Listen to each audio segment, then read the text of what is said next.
When we're discussing the likes of people like Alex Hermosi, right? A lot of people watch his content or have visited his workshops, even people like Grant Cardone. You can even throw people like Sam Ovens into the mix, or, nowadays Charlie Morgan's up there, right? All these people have one thing in common. They purport information, right? Whether they give it away for free or they sell it, whatever the hell it is, in the form of either a course, coaching, or mastermind. They basically give away this stuff either for free, or they charge money for it, or they take equity for it, which is what Hormozy does. Now, the thing is, I have personally spent over 6 figures on coaches, courses, and masterminds. 100%. It's very beneficial. But the thing is, there are so many entrepreneurs out there that literally know more than a lot of the people in these masterminds, but they're not making enough money because the constraint for them isn't at all. It's one of two things. It's not the information, right? And I actually have a very interesting story to tell you. I had a business professor come in to my company once, right? And he didn't tell me he was a business professor, but I searched him up before our call, and I realized that he was actually a business professor. And when I talked to him, I realized how rampant this problem is. And I've had entrepreneurs that have bought so many courses, coaching, but they're stuck with their revenue, right? It's the same principle. You overconsume the information, and then you get addicted to the consumption instead of the execution, which is what the real constraint is. The real constraint is the lack of consistent execution, right? And the lack of focus in general, right? So let's talk about focus first. Focusing is not about saying yes, in the words of Steve Jobs. It's about saying no, right? How many things you can say no to. A lot of entrepreneurs, they start one business, or they start running one offer, or they choose one funnel, or, they pick one VSL. I guess VSL is, you test. But they basically switch so much, so fast. They're doing so many new things again and again and again because they lose. They quit when it gets uncertain, when it gets a little hard. And so their revenue gets stuck, right? Or they never make any money at all, which is the worst thing to do. This is basically what the gurus, everybody calls shiny object syndrome. Shiny object syndrome kills more businesses than Mark Zuckerberg ad account shutdowns. It kills more businesses than the IRS or the FBI or the FTC, whatever the hell it is, right? And what you need to realize as an entrepreneur is there's actually a funnel of shiny object syndrome. At the beginning, when you start off in business, you're switching businesses, right? So you start, or let's say you're switching markets, right? Who do I serve, right? Do I serve this demographic of people? Do I go B2C or B2C? Then you actually start being shiny objectified, if that's even a freaking phrase, when it comes to the business, right? And then the same exact thing happens with your service, right? So now you have one business name, you have one logo, whatever, but now you keep switching services, right? Or you keep switching avatars, right? You're offering one service now, but you're picking different avatars. This lack of focus disallows your experience from compounding on itself, because we all know that business is exponential. This is what the graph of business looks like. At the beginning, you don't really know if things are working, and so you have to incur the cost of ignorance or pay it off, because you don't know what the hell you're doing. And also you have to pay off the debt of uncertainty. Both of these things are what you have to incur as costs when you're in this period. But the thing is, most entrepreneurs, what they do is they start on one thing and then they realize, oh, I don't know what the hell I'm doing, and this is getting too uncertain. So they start another thing, right? And then they start another thing. And the thing is, look, you might be making 5K, 10K, 20K, 50K, 100K, maybe even 300K per month. You still might have this problem because, again, if you keep switching, is kind of in the nature of an entrepreneur, because we as entrepreneurs were rewarded when we went from the non-conventional path, from the conventional path of having a 9 to 5, whatever, all the rhetoric that some of us have left behind. Some of the people that sell courses, they still, talk about it a lot, but it is there. It is definitely there, not wanting to have a boss, all that conventional stuff. We went from that conventional to unconventional, right? We basically switched, and we were rewarded for switching, right? Because we had freedom, we had, control, whatever the hell you want to call it. But now we learn this habit of switching over and over again, right? This habit of switching is something that you have to unlearn as soon as you do it once. This is why focus is so important. And saying no to all the new opportunities that you can actually come across, that you can execute on, as opposed to solving the problems that already exist in your business,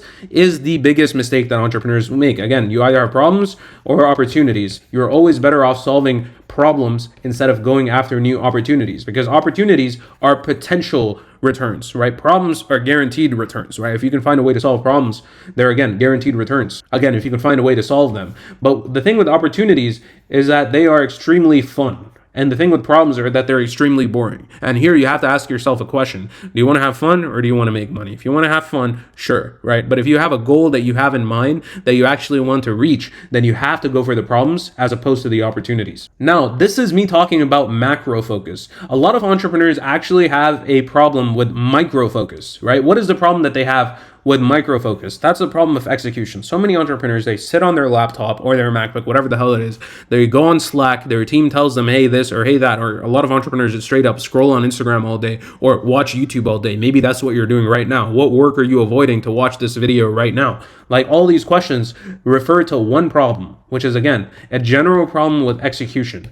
And the way that you actually solve this problem is by having accountability. Not just accountability, but by having professional external accountability. P, right? That's the acronym that I've made up, right?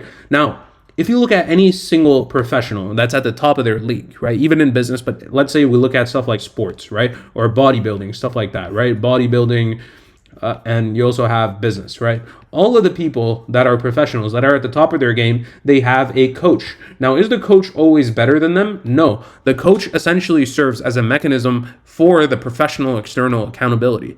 Accountability has to be both professional and external. If it's not external, if it's just you, then it becomes motivation. And you and I both know how reliable motivation is. It's fleeting. It goes away. It's unreliable. It's not reliable at all, right?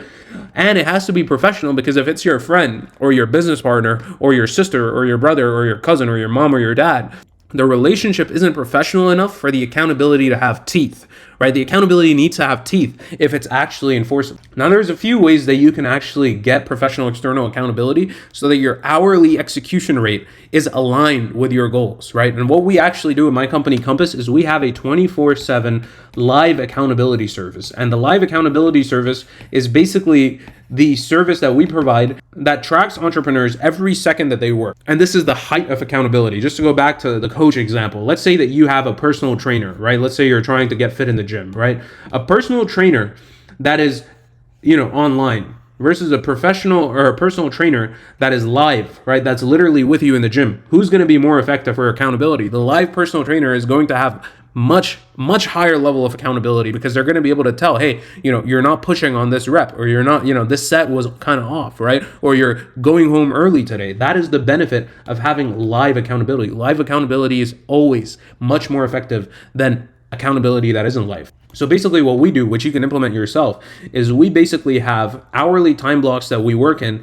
We gamify the experience, so you essentially have to keep a streak of how many time blocks you work in, and we assign you a dedicated accountability coach so that you can essentially execute live with the accountability coach at any time in the day. And if you want this service for free, we are hosting the free 6-week focus challenge, where we identify the constraint of the business, eliminate all your distractions using software, and actually track your execution live. And on top of that, we assign you a dedicated executive systems manager. We do all of this to help you add 30 to 50K in new revenue. We don't want you to just feel good at the end of the day. We want to make you a return on your investment. But as of now, there's no investment because it's a free challenge. If you want to see if you qualify, we can't work with everyone. We only have a certain number of accountability coaches that we have available. There's going to be a link below in the description that you'll be able to see. But again, this is fundamentally how it works. You eliminate everything that isn't the constraint of the business.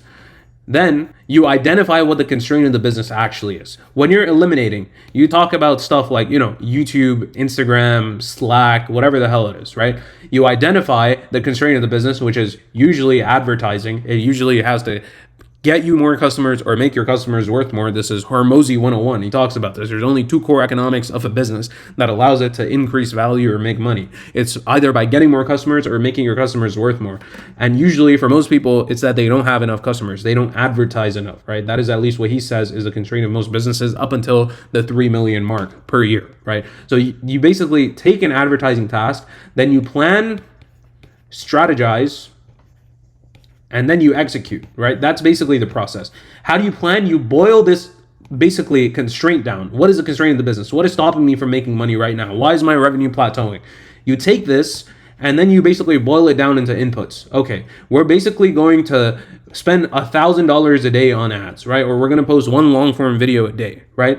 Then you strategize, right? So again, you say, if this happens, we're going to change this, right? We're going to review all of these metrics and KPIs, and then you execute. And the way that you execute is, again, with the hourly time blocks using live professional accountability. When you do this, ladies and gentlemen, you will realize that the constraint that you had, that your business had, was never going to be solved by any piece of information, by watching a Hormozi video or by reading a book or by purchasing a course or going to a mastermind.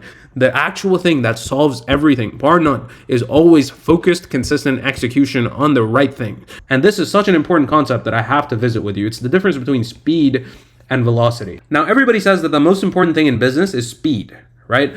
It's not speed. It's actually velocity, because velocity is speed with direction, right? That's what physics says. It's basically a vector, meaning that it's speed with one singular direction. Just to illustrate this example, let's say you have two cars, right? Or two entrepreneurs, right? Which are basically two entrepreneurs.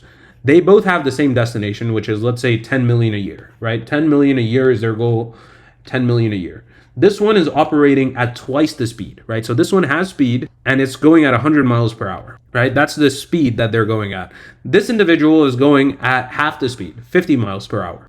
But the person that has the speed, they basically go on this trajectory because they have no direction. Again, they don't have the focus on the macro level. They quit things too early. The person going 50 miles an hour has a straight shot to their goal. Who's going to reach the goal faster? Even though this entrepreneur is working at half the speed of the other entrepreneur, they're going to get there faster because their distance is less than half, right? It's less than a third of the distance that this entrepreneur has to cover. And that is why I had to explore both of these concepts. The concepts of both focus and execution. Again, these two things put together outweigh information every single time. And if you're an entrepreneur that's actually serious about growing your revenue, about making money, then you will understand how important both of these things are in conjunction. The way that you actually focus is by not having shiny object syndrome. The way that you execute is by having live professional accountability. Ladies and gentlemen, if you like the video, subscribe to the channel. Once again, free 6-week focus challenge down below to see if you qualify. That'll be all from me for today. I'll see you guys in the next one. Ciao.